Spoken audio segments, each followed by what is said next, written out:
we'll go ahead and get started. Next up, we have Rob Carter, Jay Holler. Before we get started with the introduction for them, thank you guys for your patience as we work through this new digital enabling thing that CPO is trying out. We're trying to make everything great for our remote attendees, as well as for those attending in person. So I thank you for your patience. For those attending remotely, please don't hesitate to drop a line in the chat. I'll be more than happy to answer questions for you. And then we can go from there. After this presentation, lunch will be available. So we'll disperse after this presentation to grab ourselves a bite to eat. For those that are attending remotely, we do have a networking session that's set up for you guys. All you have to do is dial in and you guys can have a chat and learn a little bit about each other. And if anybody here wants to dial into that session to say hi to those folks on the line, please feel free to do so. I'll be happy to provide you guys with a link. But next up, we have Rob Carter and Jay Holler. Rob serves as the Chief Operating Officer for Recovery Point Group Holding Company, where his focus is on the growth of Recovery Point systems and complementary acquisitions.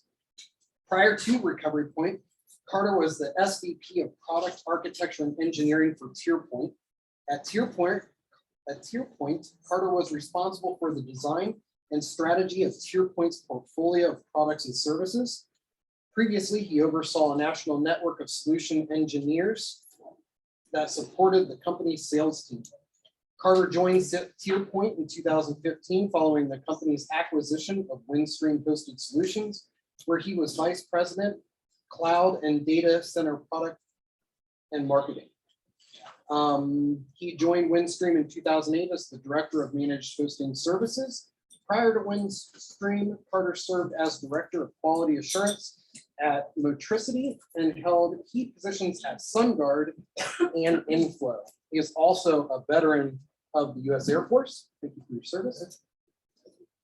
And Jay Holler is the president of Touchstone Disaster Recovery, where he helps businesses create highly available business environments through adherence to proprietary business availability lifecycle. Jay and Touchstone have longtime strategic business partnership with the MVP Group, who provides business continuity and disaster recovery solutions to their clients. Prior to starting at Touchstone Disaster Recovery, Jay spent 10 years developing disaster recovery solutions for SunGard and ComDisco customers. In between, Jay spent time in various consulting and sales roles with Sun, Motorola, Symbol, EMC, and Salesforce. Jay lives in Atlanta, Georgia. Jay, Rob, welcome, and I'll let you take it from here. Thanks, everyone. Man, that was quite the introduction. Now I realize now I have no hair and this is all white. So it happens. So no, thank you everyone for the time and having me here. I'm actually spent a lot of time on the East Coast. Actually used to bounce all around. Was in Pittsburgh, Raleigh, now I'm in Denver, just so you know. But actually we're based out of Germantown, Maryland, our Recovery Point Systems. And so I'll call that RPS because it's too long to say. But anyway, I appreciate it. And I took some notes. So Steve, thank you for the presentation. And I was taking a look at this and kind of thinking about, I would say almost like your setup, kind of what I'm going to talk about is kind of the tech, some services from I would say a third party perspective. And I took some notes around your third party pieces there. And then obviously Jay will kind of come in and talk about, I think, solidify some of the things you said as well. So I will tell you this, I talk really fast, so slow me down or ask a question, and Jay does as well. I actually got kicked out of my house because I talk too fast, so it's good for you for being able to stick it out. But anyway, I did want to start with asking a question though, and these were just notes based on kind of Steve's conversation and thoughts. We use RTO and recovery time objectives, and I'll just say like this is how I define it when people ask, like, say my mom, she's not in tech. RPO is how much data can you lose, and RTO is how long can you do that, right? It's most simplistic form. How many of you, I guess if you could just share real quick, and just a couple, but what is a tier 1 RTO for you that you communicate to the business? Anyone want to share, like for tier 1 applications, because obviously you tier your apps. Any of you want to volunteer what you have for a tier 1 app? What's your RTO to the business? 15 minutes. 15 minutes? Okay. Any others? No? 0 to 8 hours. 0 to 8 hours? All right. Because it's going to be relevant as we kind of talk through this. How many of you pay for, I'll call it DR as a service? Do you pay for DR as a service with that 0 to 15 minutes as an example, or the 0 to 8 hours? One of the things, and if you go to the next slide, I'll go to the real RTO here. Vendors, including us, the last company, will tell you, hey, we will give you an SLA of 15 minutes for, X number of VMs that we will spin up. Okay? Unless you're doing synchronous replication and you know all your applications and your networks are tied together properly, you're going to get an SLA. And Steve mentioned this with some of the vendors. SLAs, like, what are you actually buying and what are you getting and what are you communicating with business? Those are drastically different things. With a provider, my last place, this place, with a Zerto or Veeam type application or service, we could sell you an SLA and tell you within 15 minutes I'll spin up 100 VMs every 15 minutes or whatever it is. There's still a lot more work to do beyond just getting some VMs stood up. You have all of your applications, getting to the server prompts, getting your applications tied together, getting your network tied together, making sure vendors can connect to all of that. So it's almost it's false, right? If you think about calling it an RTO when you're buying a service, but the marketing side of it has driven us there, unfortunately. I've come from the operations and engineering side. Yes, help support and run SEs and all that good stuff, but I really want you to think about what a real RTO is, and what it comes down to is that's when the applications are available for users, or you are generating a revenue. It's not, hey, I spent 10 grand a month because someone sold me DRAS and they tell me I have 100 VMs every 15 minutes. As an example, I'm not saying that's what you have, right? And thank you for sharing, or 8 hours. There's still so much more to go, and that's kind of what I'm going to talk about with business process resilience, and I'm going to call it BPR for that, because again, I love acronyms rather than these long names. But really, it comes down to achieve business functionality, not just the server being available, because the server being available is going to get you calls from your executive team going, why aren't we up and running? I paid for a 15-minute SLA. I give you money for a 15-minute SLA, or I give you money for 0 to 8 hours. And so next slide, please. What we have is a service called BPR. And we're actually closing on a software transaction. I'm really excited about this. We've been talking about it we're trying to get it done for about 6 months, I think. Any of you ever heard of Gemini software? No? Okay. It's a software company that actually it's the back end of this. We're buying it, and you'll see a press release Monday, but we're closing today. So pretty excited about that. And what it is, and it'll say fully automated disaster recovery solution, disaster recovery, not business continuity, right? I mean, everyone will tell you there's a big difference there. People, process, all of that. But the technology side of it, how do you get your servers? Yes, I spin up Zerto or Veeam or whatever technology you want to use. But what about everything else? Active Directory, domain, obviously your domain controllers, IP addressing, network services, and then you have the application, and right, what I heard earlier was you have teams, and those teams have to know what they're doing, what changes happened, what drift occurred. That's where you fail. Honestly, that's where you fail. So what this is software that'll actually help you. In the next slide, please, because I'll just kind of rattle through the story while you see some of these slides. It orchestrates and automates those pieces, and it's in 2 flavors. There's a server level and there's an application level. Even if I spin up a bunch of VMs for you, and I'm just generalizing that so you can insert said technology here, you still have so much more to do. And that's why so many tests fail. That's why when you recover or try to recover, so many fail as well. Because there's so many things that people didn't think about, they didn't document, ports change, VLANs change. When you get into the IT world, the drift will kill you, and not staying on top of that, the drift every single month and being rigorous around change management. Even with software, you still have to have that. You still have to have those meetings using software, so that when you do run your test, you sit back and look at it and go, all these things are working, boom, we hit our RTO, right? The application, either the servers are available to a level that the application team can take over, or it got to that application server level, and then it took the application to the point where users could use it, or you're generating revenue. And so there's two different flavors. And obviously one has $1 sign and one has about 3, right? But it just comes down to how much do you want to spend and what is downtime, cost or worth to the business. It is really managing your run books. So everyone has a DR run book. As you go through it, how often is it updated? What are all the tech pieces underlying it?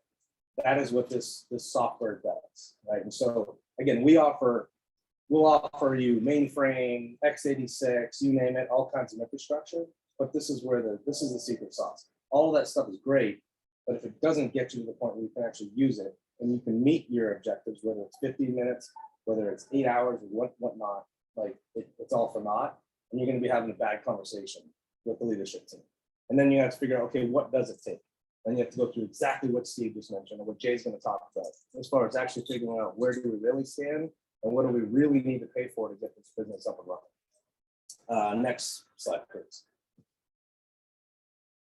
And again, what it helps manage DR readiness, drift. Again, it's literally, and there's a case study I have later. We spend every month we have 2 calls with a large insurance firm. It's an hour call. We go through a list of what changed, who did what, and then 60 days out from a test, you don't touch anything. Like you do not touch it. You document it. You do not touch it, because if someone starts monkeying on something 30 days, 45 days, and whatever it is, a few days later, all of a sudden you break something. And that's just the truth. So, but the execution of the DR tests, the statuses, and Steve, I heard you mention on partners, and I will agree with you because I've worked for other partners as well, companies or providers. The tests are only as good as the preparation, and they'll turn around and say, hey, Mr. and Mrs. Client, you didn't do X or you didn't do Y. We delivered on our 15 minutes to spin up these VMs, right? And that's where it breaks, and that's where the business is very frustrating. Next slide, please. And really the theme here is using software to help you, but again, you still need the change management and the people to make sure that this works. We don't know. We can offer the software, but we don't know your application like you do, and we will not, say that we do. We never. But this is the type of visibility the software provides. It's a dashboard, and you see powered by Jevanair. We'll probably change the name to RPS, whatever, right? But at some point. But it'll basically tell you how many systems are running. Do you have server level or do you have application level? What is the status of that? What are the RTOs? And it's measurable. And I saw that as well. It's actually being able to understand what is in scope, what's the progress, and how did you do? And if you can't measure those things and then make sure that the users are happy or the business is happy, then again, we spend a lot of money and then you don't get funding because it's a failed program. And there's more of that than you would imagine in very large publicly traded companies. It is what it is. But this is just an example of it. Next slide, please. And again, I mentioned foundation level versus enterprise level. It's really just at the server level, getting you to the command prompt, making sure that we do all the things where IPs, you name it, where the application team can take over and load their apps. And again, if you're thinking about a menu or looking at Yelp and you see like $2 signs, $4 signs. And it's almost like a professional service on the enterprise level side, because you do have to make sure you have all your ducks in a row and that you are thinking about all of the things that it takes to get an application up and running. And one of the other things, Steve, I heard you mention as well, and I think we'll hear throughout the day, application interdependency. So you can pay for one server or 2 servers, but if it's dependent on 5 other servers for it to do its job, you need to know that. And if you don't do those things up front, we can sell your software all day to make this happen. It's still going to break. Or we'll say, hey, we got those 2 servers up and running, but we really needed to know about those other 3. So it's a challenge. And when we talk to clients, we challenge them and tell them, it's like, it is a commitment. Like BCDR is a commitment, right? And you have to, change management, the rigor that you put into it to make this work. And again, we can all say, hey, we're paying for tests, but really we're preparing for the disaster. We don't know when that's going to happen. So here's it again, they're not the greatest screenshots, and I don't know how well you can see them from in the back of the room. But what it does is it tells you all along the way where you're going. Are we on track? And in tests, what we do is we run the test, we kick it off, and what we'll see is, we get to a certain point and all of a sudden something broke. Why did that break? We have developers, we have people on standby. We take our tests very seriously, talking about test support. We don't just have at it. It's really, we look at it and we go, okay, do we need to change something quickly? Or did a change occur that no one knew about and missed in change management? And do we have to revisit it for the next time, or can we fix it and then rerun the test? So again, I would say that this is something that we have to educate the market on what this actually means. It's really over-the-top software. How am I doing?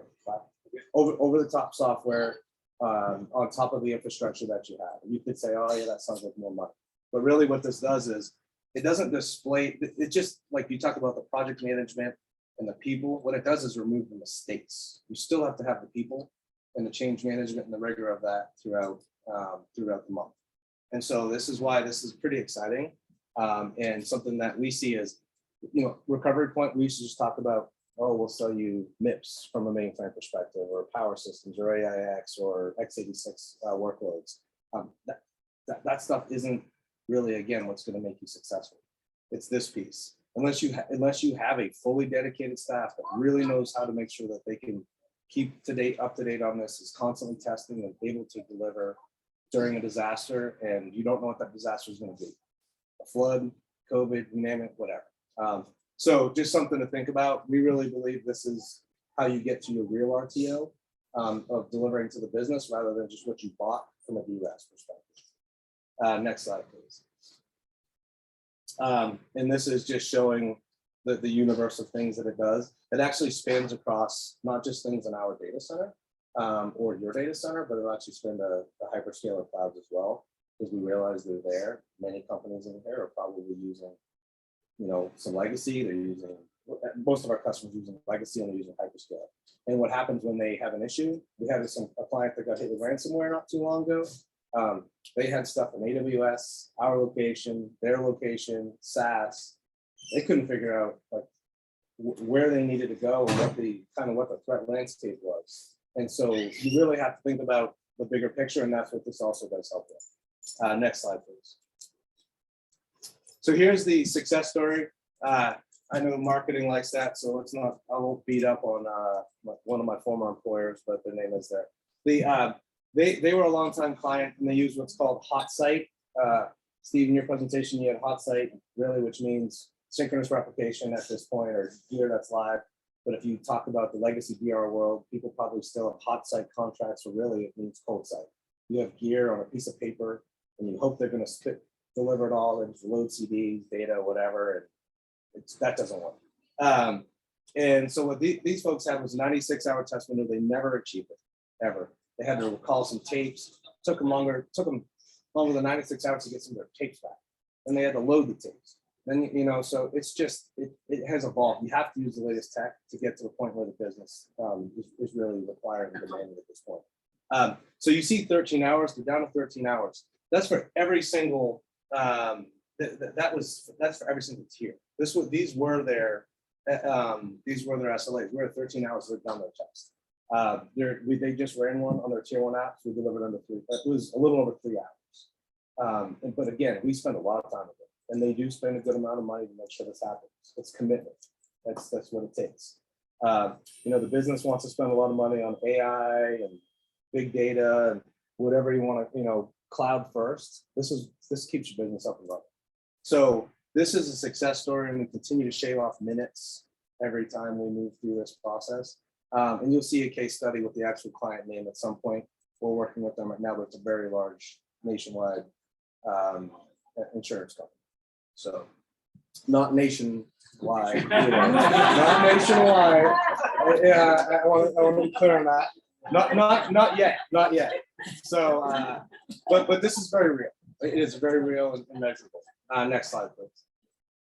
So I'm gonna flip it over to Jay, but again, I just wanted to just let people know kind of this is what's coming, right? And just put a bug in your ear around the software that is out there and it helps get you there. It doesn't displace your folks. We focus on recovery. So I think it's something that is very important where it's a partnership. And if we can't make this successful, then you'll do something else or clients will do something else and we're not relevant. So that is our core focus, is to make sure that customers have a successful test. And it's not just a sling software, this stuff actually works. And it'll drive infrastructure and it'll tie into what you have. But anyway, I'll turn it over to Jay. But again, thank you for your time and having us here. And if you have any questions, I'll be around throughout the day. So thank you. Okay, thanks, Rob. Appreciate it. So, can anyone define the word recovery for me? You ever thought about that, or resiliency? Anyone define what it actually means, like the dictionary definition? It means to bounce back or return to normal. And one of the things we've been doing with our clients is kind of pushing this idea of availability rather than recovery and resiliency. What we find is that as we have this discussion about availability, it changes the way the organization thinks about what we consider traditional disaster recovery tasks. It's an extension of production. And it's just a word. But what we see is that it's changing the game. So we're going to walk through our life cycle, business availability life cycle. And a lot of what you're going to see, you've seen before. But we're going to bring it home in terms of this availability term, how you can integrate into your daily operations some traditional VR tasks, and thereby changing the mindset to availability. I'll use the term availability, but everything we're going to talk about, you can still use the word recovery, still use the word resiliency if you like. But overall, what we're finding is that it's not so much about preparing for the if. It's not preparing for something that might happen. It's being able to move a workload anytime you want for whatever reason. And I learned this about 8 years ago with a client who every 6 months, we're moving 8,000 VMs from one part of the country to another. It's a failover, right? And we're doing that so they can do upgrades in their primary data center. That's really what the message should be. And so if you think about things that way, and you start saying, hey, I'm going to integrate this into everything I do every day. Change management, it's key, right? It just changes the game. And we have, our clients are starting to adopt this availability term. We've gone so far as to rename RTO and RPO to ATO and APO. That's a little harder because it's not what the regulators want to see, right? They're like, so we're trying to recreate, trying to change the game for all of us. And so whether that'll stick or not, SunGard took a shot at availability. You might remember that. It was SunGard Availability Services 15 years ago. It didn't stick. And I think it didn't stick because it just wasn't the right time. So availability lifecycle. None of these things I think really require any definition. You all know all of them. So what we're going to do is kind of step through what we do that's different in hope that you'll see something here that you can take back to your organization. I never thought of that before. So BIA, if we can hit the enter key on that one. So there's been discussion on BIA already today. And the real goal there is to determine that RTO. We determine the availability requirement for your business process or your application. That's the goal. Steve made a great point. Understanding the financial impact of downtime is going to help you with your strategy, right? So to go back and say, this particular client I mentioned, their loyalty app, they know it's $8,000 cost per minute when that thing's down. So when we're failing over, right, everybody knows what that cost is. And guess what? You do 8,000 times 60 and 8,000 and figure out what the cost is per day. You go back for your strategy and say, wow, here's the cost. This is why I have to invest. So that's what your BIA is doing. The way we do a BIA, we try to put some science behind it. And we actually do some scoring. We ask the businesses to score operational impacts and financial impacts. And that's 0 to 4, 4 being the most critical. Financial, it could be $0 to 5 million plus. and they score it. We put it in our program, and we come out with a criticality score. It puts a science behind tiering. Any of you have tried to do tiering, it's not so easy, right? This puts a science behind it. And we can then say, here's the cutoff point, criticality score, and here's where the tier breaks are.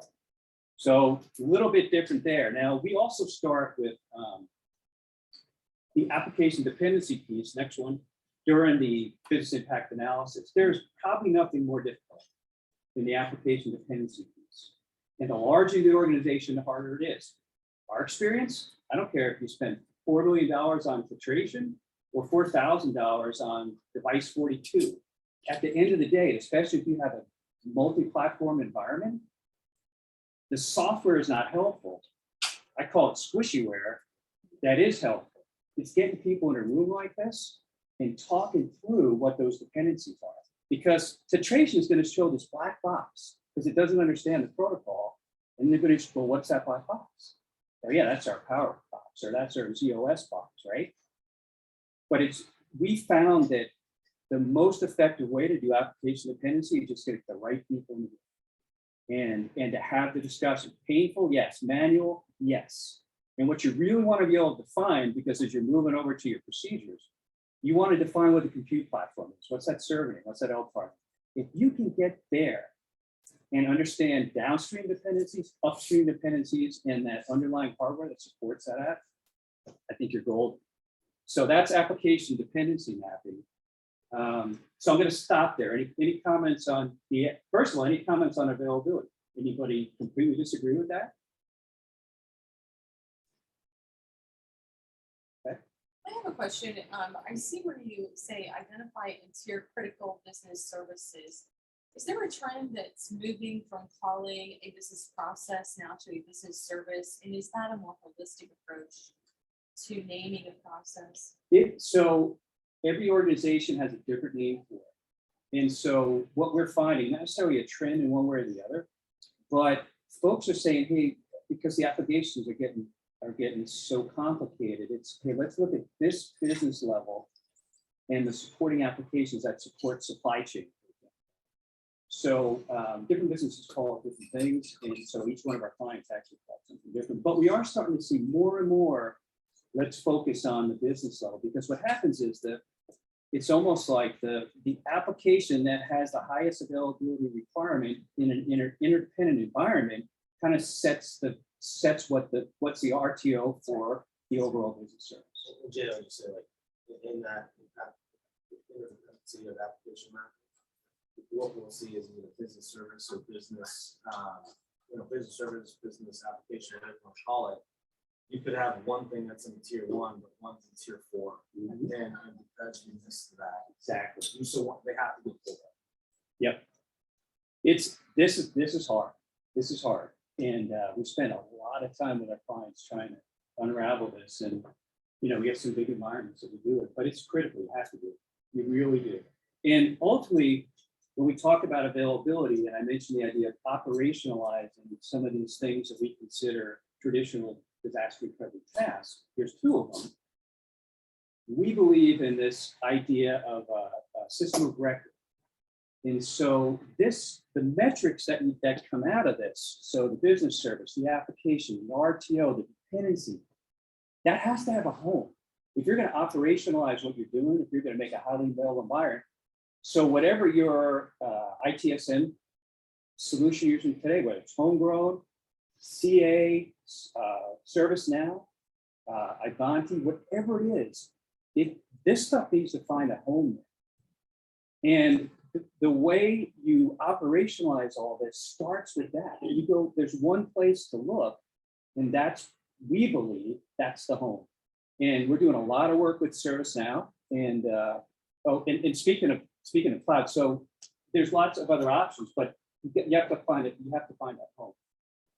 When you're doing your BIA, your application dependency, no, it's not your cloud. It's not Salesforce's responsibility to make sure that it meets a business requirement. That is your responsibility. So we do 2 things. We vet vendors early on in the process. Did it just yesterday. SAP HANA. We got clients from SAP HANA. We got on the phone with SAP. So how do you guys recover? How do you do your backups?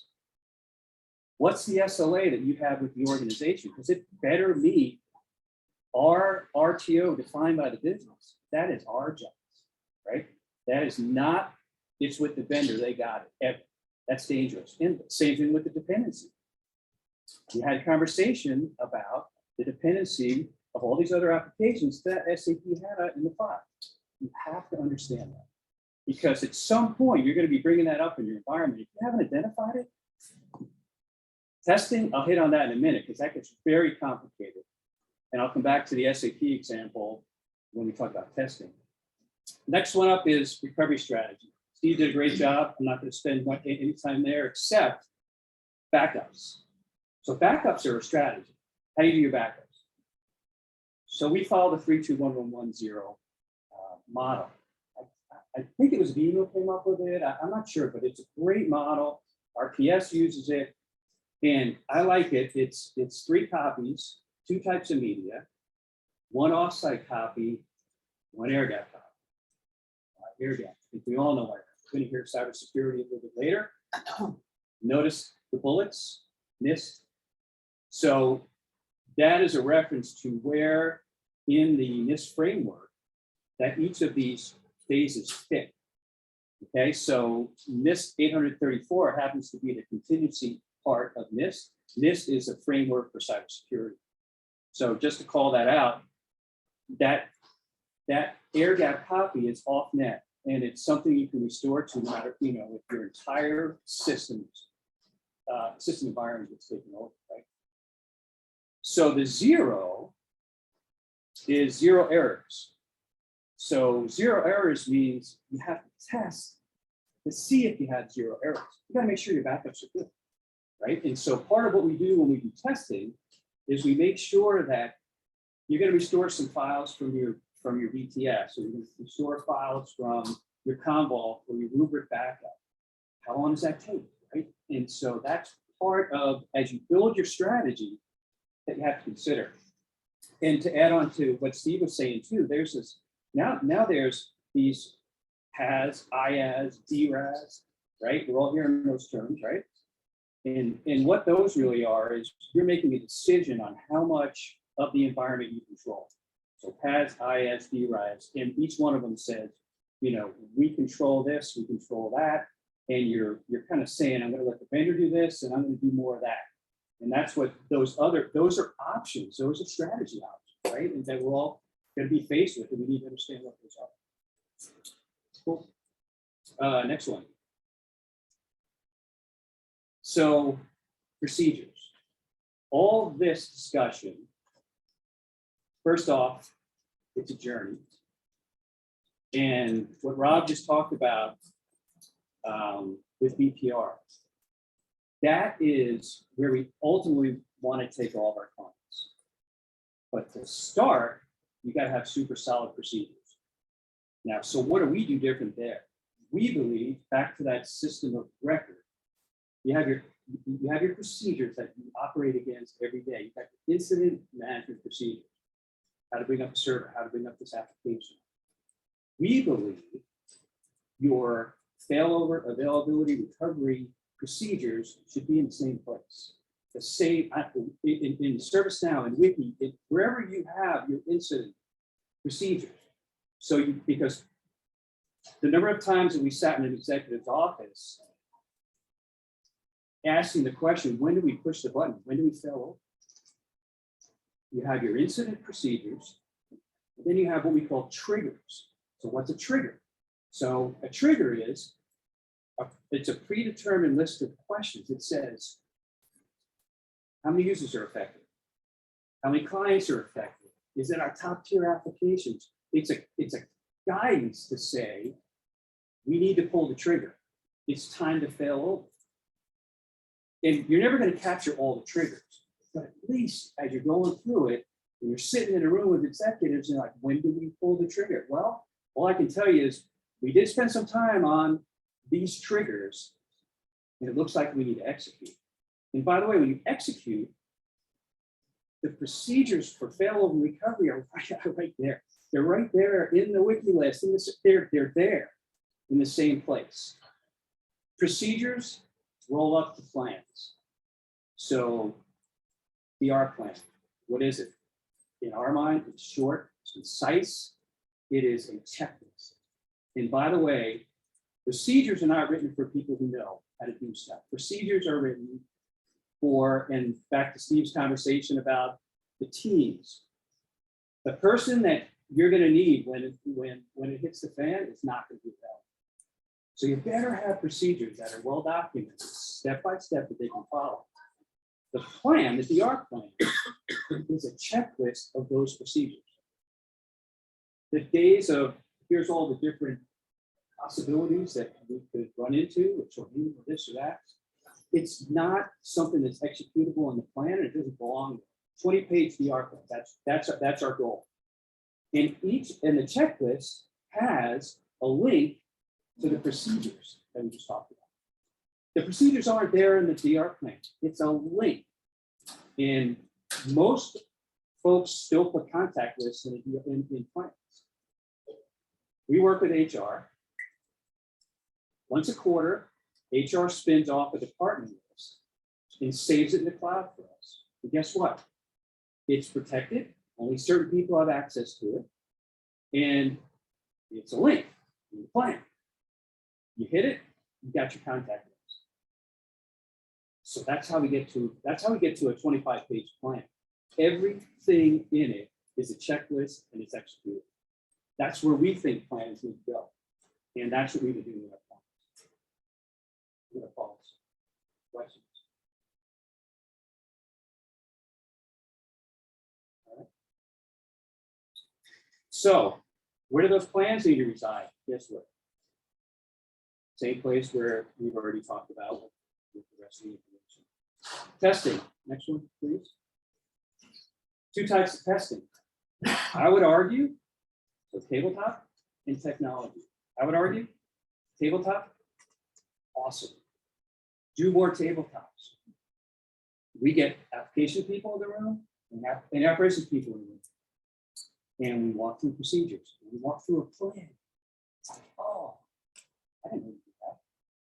We do. Well, I thought we were supposed to do that. Or wow, look at the gap. So tabletops are way easier to do in technology testing, right? And you can do them more often. And you can do it with procedures. You can do it with your DRP. You can do it. We're doing one next week, a crisis plan, right? Crisis plan. For executives, it's what do the executives do, and what's the session planning, all that stuff. That's crisis plan. Do tabletops. You do it all the time. And you can do it within your organization. Just get small groups of people together to just maybe one hour. Very, very effective. Testing is all about determining if you can meet what the business requirement is that was determined in the BI, right? So you want to say, back to what Rob was saying, you want to say, we track this when we do testing. So we hit go, we do a stopwatch approach. Unfortunately, we've gotten away from, because we do a stopwatch approach, from the all-night DR events, which is just insane. We've done those for years and years, but now we do stopwatch. It's like, we stop the clock, everyone go, get some rest, come back. But we're tracking. Network for 40 minutes. Active Directory for 45 minutes, okay? We start to build our layers, right? Server, database. We get the application. I want to take the application to validate. And we almost insist that the business users, the end user, is part of that test. They're the ones that get on, and they're the ones that do two things. They push the envelope because they're the ones that know, and they're the ones that are going to find that SAP HANA, how come I can't get to it? Oh, because we didn't figure out with SAP HANA how we set up a test sandbox. That's the discussion I had yesterday. Ask SAP. Guys, we want to test this twice a year. We need a copy of our data, right, that we can access from a secure location for all those apps that are going to need that data. We have to do that. It's not a good test unless you do that, right? So we're tracking that all, and we can go back to the business after we've layered it on and after the end users push the buttons and also tell us what's the response time again on the system? If they're hitting the enter key and they're waiting for 6 seconds for a response, that's a big problem. That means we got to spend more money than what we're doing in our DR bar, in our backup DR failover, right? Because it's not at the end of the day, when you stack it all up, it's not meeting the business requirement. It's 13 hours versus 8. That's a problem. But you test to figure that out. You test to find the gaps. And you want to understand and be able to go back to the business and the auditors to say, we didn't hit it exactly, but we know how to hit it. We know how to get our 13 down to 8, right? And so during a test, you're tracking all that stuff. And so the metrics that you develop from a test and track has to be at that level. And we tried to introduce some tools, which has been challenging. So Dynatrace, can it help us track response time and things like that? So we're going to continue to do that, to get more, we're always trying to get more science behind it, because there's some of the stuff we do, there's as much art as science, right? So we're always trying to get some art. So the last thing is governance. So you can see the governance kind of wraps around everything. The idea with governance is, more than anything else, is how we do it. And are we moving the program forward? So we developed a scorecard based on all of these phases, and we measure them, and there's weights to them, and different organizations have different priorities. So it might be, end users, we have to get more involved in our testing. So for that particular fiscal year, that might be a heavier weight on the scorecard. But ultimately, the scorecard is a list of things that are important in each of these phases that we can then measure how we did for a particular point in time and what we need to do to improve. And then governance, again, is this idea of understanding all the aspects of this, and are we building it into what we're doing every day? It's not so hard to build DR into change control. There'll be 2 questions in your change control process, right? Is DR needed for this, and is it included in the project, right? The budget, is it there? You ask the question during the change control process. It's part of what we drive, and it's not a hard thing to do, but just asking those 2 questions, first off, it's going to protect all of us, right? Because someone's going to say, what the heck? How come DR is not included? Well, because we went through change control, you said no, or you said budget next year. Protect yourself as well. So that's it. Questions? Comments? Okay, since I haven't done a full tabletop since the pandemic, I've been able to get us back on our 6-month tablets. So we have that going. But I've thought about doing the tabletop with teams, but I'm worried because when we're all in a room together, there's a spontaneity with the team, and one person will have one idea and it'll trigger another person. And I'm concerned that we're not going to be able to get that kind of feedback. Do you have It's a any great, tips? I do. And so we test probably once a month, whether it's a big 5-day technology test or tabletops. In the since the pandemic hit, every one of them has been virtual, and it works. It works. Whether it's Teams or Zoom, all of our testing. So everyone's working from home, and we're doing recoveries from home. People are hitting VPN and they're hitting the VR site, and we're doing things. And I'm finding that there's something very cool to all be on a Zoom or a team session, because everyone's hearing everything. And then if a problem comes up, I'm pretty sure Zoom and Team both have this ability to go in these like breakout rooms. So you can it's like, hey, take that network issue offline because there's way too much chatter. Go into the breakout room, knock out the issue, and come back and report this. It works virtually. So I would absolutely encourage you to do that. Yeah, that point. Most of we have beds and kitchens, and people used to come to our sites. They're not doing that. They're doing it all virtual. So it is working, and so they're testing virtually. Obviously, we have to have some people come to the site. That is something that I think the more you do it. And one other thing I would say is I used to hate video conferencing. I didn't want to see my face on the screen, but we forced, at least for the first, 10 minutes, everyone turn your screen, like engage and see people. Like I've been with this business now for a year. I just met someone for the first time because they had a high risk, a lot of high risk family members that has worked for me, and I was like, whoa, like, you know. And I heard that in the back as well. Someone said I just met one of my colleagues for the first time, but I feel like I knew them because I'd seen their face and we communicated so much. So I think just doing it and making people comfortable with it, you start to get it. But we have seen a large majority of our clients are actually doing remote now. So virtual. Yeah, we did a crisis plan review, right, with executives, all remote and some of their key team members. And we got off of that call and the feedback we got was best we ever did. And I think part of it is that there was so much involvement in conversation and people, maybe they felt more open to seeing things virtually than if they were seeing, I don't know. But it worked. I don't know. I don't know the answer, but I can tell you that it works. See five. Mhm. Yeah. See a little bit of five Yeah. that could actually. Yeah. Mhm. That's one of the fun part of one of the roles that we play is consultant, right? We can call people out. I can call out Rob and call the COO and say, hey, Rob, what would you be doing right now? Now, folks on your team might not say, hey, Rob, what would you do? But that's the role that we play, and you should also get to the point where you're comfortable, and it's very hard. Calling out, different executives to say, hey, what would you do? It's super hard. But that's one of the advantages we have. We can call anybody out and like that. And I would just say that I talked about software. We still need everyone to do this, or a large majority of this to make the software work.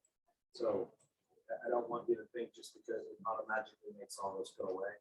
There's still a lot that goes into it to actually make that successful. It just drives all of the things that are so much different. The dependencies on people on bad times or at any time, you can just fire it off, but you have to go through a lot of this. I know everything seems like dollar signs and you can pick and choose, but there are some that are must have. And if you want to talk about that, we can talk about it at some point in the future. Yeah. Well, it is human factor. People want to go home. I mean, when things happen, like people care about their families. So that's just what it is. You can't play, and that's what happens. You can say you're on emergency response team, but at the end of the day, they're going to worry about themselves, and so you have to plan for it and let it run. Procedures are not easy to, because a lot of folks are like, I'm not putting on paper. So we're doing a competition with one of our clients amongst all the infrastructure teams in the databases, stores, and folks, and saying, hey, we're gonna look at procedures, and whichever team has the best procedures in place, they're gonna get 50 or something. But to Rob's point, that BPR solution that any automation orchestration you do is only as good as these procedures that you put in place, right? Because that's what it locks into, right? And so it's step-by-step procedures. That is, we do this, we take this offline, we bring this server, back to application mapping up, right, at this time, right? And too many people, and we see all the time, people just disappear, like, I'm not writing that down. It's important. So, anything else? You spoke about change management, the significance it plays primarily at the system level. Going to packaging a little more on change management as it relates to the integration with the plans themselves, whether that's a DR plan or a BCP plan. But yeah, it's a great, and so for us, the way we do that is with tabletops. So if I'm understanding your question, so for your DRP, and by the way, I think everybody knows, like, the IT department needs a BCP, right? Everybody knows that, right? It's not like they don't, and they're just the DRP guys, and everybody has a BCP, right? So it's walking through the plan. So in a couple of weeks, we're going to be walking through a DR plan for a pretty large company. We're going to bring everyone together, and that's how we capture the gaps, and that's how we manage change controls. What's changed? We got SAP HANA coming. Okay, So how does that fit into this, everybody?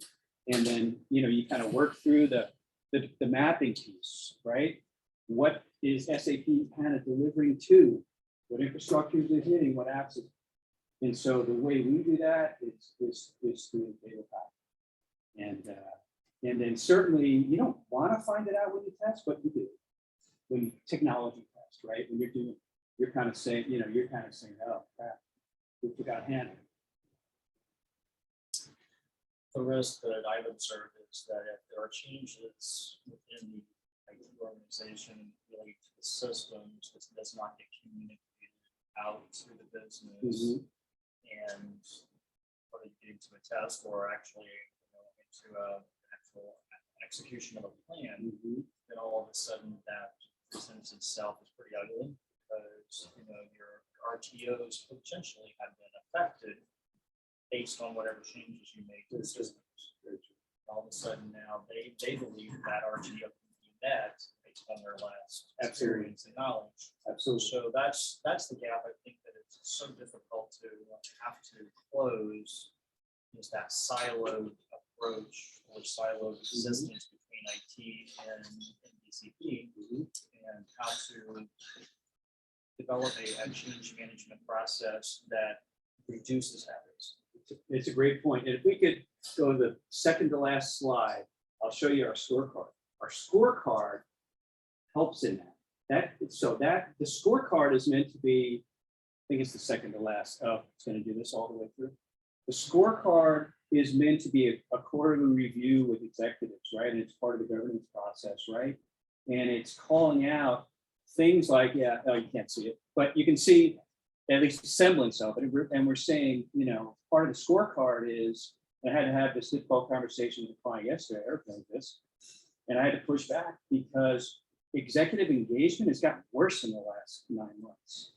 And so I'm like, you realize you're going to take a hit on this scorecard for that because executive involvement is so important, right? And why so- is that? So do you think that lack of executive engagement means they're comfortable with it or they're not getting it? Not getting it. I think it's not enough information because when you get in front, when we get in front of a CIO and they're learning things that they don't know. Like for example, we can recover in 24 hours. Tell them that. Who told you that? There's no way. And here's the metrics to back that up. That's what they're paying for. That's what they think. That's they're what paying they think. And That's so why you it's have to challenge. yeah. And by the way, executive involvement just means that they're reviewing these things with you. And you know what? Just a support email for 5 words from an executive. Hey, awesome job, team. After just busted your ass for 5 days on a test, or love what you're doing with our plans and our whatever.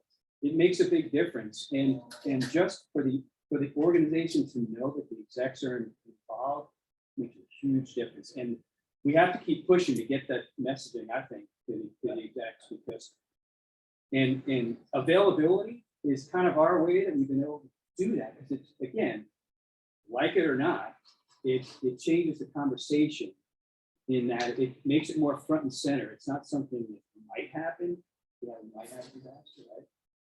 We want to move workload around there anytime we want. Oh, okay. So how does that change the budget? Like, you know what I mean? Maybe it's not a secondary budget. Maybe it's all part of the same. And I do think it depends on the culture and the person. But like I go into my meetings with my team and I say, this is a safety zone. Like regardless of what happens, like I'll be quiet and listen, or if you want me to engage. But I think it's so important for the leadership team to understand what you're going to do and see, when someone says, hey, we don't have that. Okay, well, that's something you can kind of put in the parking lot and go talk about later. Don't let them destroy that person in that building at that moment. There are some toxic cultures or whatever. You have to have that out of bed conversation. Like, we need your support. We don't need you, damaging the team or the culture. But we need you to understand what we're going through, because that is how you're going to get your budget, your funding. Is when they realize what they're doing. You might have to pick the right executive. Sometimes there's some that just you don't want there. But it is important because it is a cultural thing. And so I think having them understand, even if it's at the 10,000 foot level, what is going on, rather than, emails are great and all. But they should say, hey, we are supportive of this, we get it, but it's not gonna be perfect. And I think we do wanna challenge them a bit in the right way to get them to understand what you're going through and what you need. Because there's been so many of the projects that sound cool that have been funded, and DCBR has been, in my opinion, something that people just kind of swept under the rug for a long time and they talk about it, but it's becoming more real. Ransomware, you name it, DDoS was something that's scary, ransomware was way more scary. So I think just being honest with the org and finding the right leader to help champion that and getting them to support in the right way and participate, but not dominate or make people feel. And then support the after the fact. So the last thing I'll leave you with, you all had my email. Those of you who know the author Patrick Lynch, you know, I'm a big fan of his, and so any questions you have, anything that you want further clarity on, if you're interested in talking about some of the tools, just off the books, right? You know, I mean, just let's have a conversation. If it can help, hit me up, we'll share more. I appreciate the time. Perfect. Thank you guys. For carrot cake in this thing. Has anyone seen the carrot cake? Yeah. Yeah. Thank you for your time. All right, so